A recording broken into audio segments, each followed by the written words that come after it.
warahmatullahi wabarakatuh. Hari ini kita akan belajar mengenai cara menghindari konflik dengan orang lain. Konflik berasal dari bahasa Latin confligo yang terdiri atas dua kata, yaitu kon yang berarti bersama-sama dan fligo yang berarti pemogokan, penghancuran atau peremukan. Dalam Kamus Umum Bahasa Indonesia, konflik berarti percekcokan, perselisihan atau pertentangan. Percekcokan, perselisihan atau pertentangan dapat terjadi pada diri seseorang maupun kalangan yang lebih luas. Cara memahami diri. Kenali perilaku lama. Banyak dari kita yang terus haus mencari kesempurnaan dan kerap merasa bahwa kita tak membuat dampak apapun untuk mengatasi kesulitan emosional seperti rasa malu dan kesedihan. Yang kedua, melihat role model kita. Dalam setiap tahapan perkembangan, setiap orang umumnya memiliki role model yang digunakan sebagai contoh untuk berkembang. Sarikan dalam kalimat-kalimat yang mudah diingat hal-hal apa saja yang diajarkan para role model ini bagi kita. Apakah pelajaran-pelajaran tersebut masih kita sepakati saat ini atau tidak? Yang ketiga, mintalah masukan dari orang-orang yang kita sayang. Mintalah masukan dari teman-teman dan keluarga untuk mengamati hal-hal apa saja yang menurut mereka bisa membuat kita bahagia atau tertekan.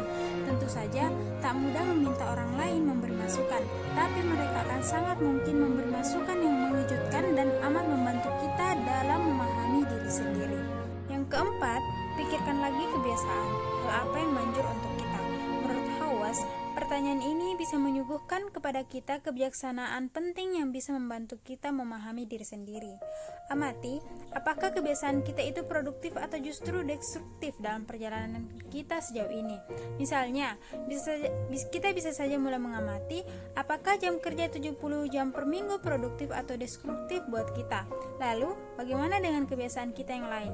Bila kebiasaan itu membuat kita sengsara, apa yang bisa kita lakukan untuk melakukan perubahan? Dari situ, kita bisa mulai kembali menata diri dan lebih mengenalinya. Terakhir, fokus pada hal-hal yang menginspirasi. Kapan kita merasa bebas dan sangat bersemangat? Bila kita sudah menemukan jawabannya, kita mulai bisa mengamati apakah kita telah menjadikan upaya untuk menciptakan momen tersebut sebagai prioritas. Selanjutnya, cara memahami orang lain, yaitu yang pertama, perhatikan gerak tubuhnya. Yang kedua, lemparkan sebuah isu-isu atau masalah. Yang ketiga, kenali hal yang tidak disukai dan disukai. Yang keempat, pahami sudut pandang mereka dan dengarkan cerita mereka. Selanjutnya yaitu cara mengekspresikan perasaan. Yang pertama, dengarkanlah diri sendiri.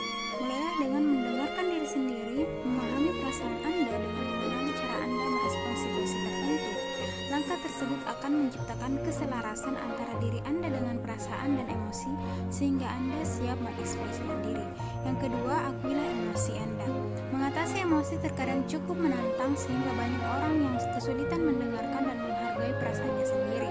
Mungkin Anda juga belum tahu cara mengekspresikan emosi dengan baik dan belum cukup berpengalaman menyelaraskan diri dengan perasaan Anda.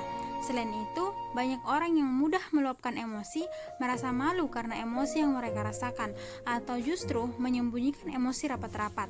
Anda akan semakin terhubung dengan diri sendiri jika Anda mampu memahami emosi dengan lebih baik. Merasa lebih mengenal diri sendiri yang sebenarnya akan mengurangi kecemasan, depresi, dan kekecewaan yang muncul dalam kehidupan sehari-hari. Ketiga, menulis perasaan Anda. Buatlah jurnal untuk mencatat perasaan. Mulailah untuk mencatat emosi Anda dalam jurnal menggunakan buku catatan atau ponsel. Catatlah seluruh hal yang Anda rasakan sepanjang hari di dalam jurnal. Yang keempat, tulislah cara untuk mengekspresikan diri yang Anda inginkan. Agar bisa mengekspresikan diri dari aspek emosional setiap hari dengan menulis cara yang Anda inginkan untuk mengatasi masalah. Setelah itu, mulailah melakukan cara tersebut. Dan yang terakhir, ekspresikan diri dengan bahasa yang tepat, yaitu berusaha mengungkapkan emosi Anda melalui ucapan yang bermanfaat tanpa melukai perasaan orang lain.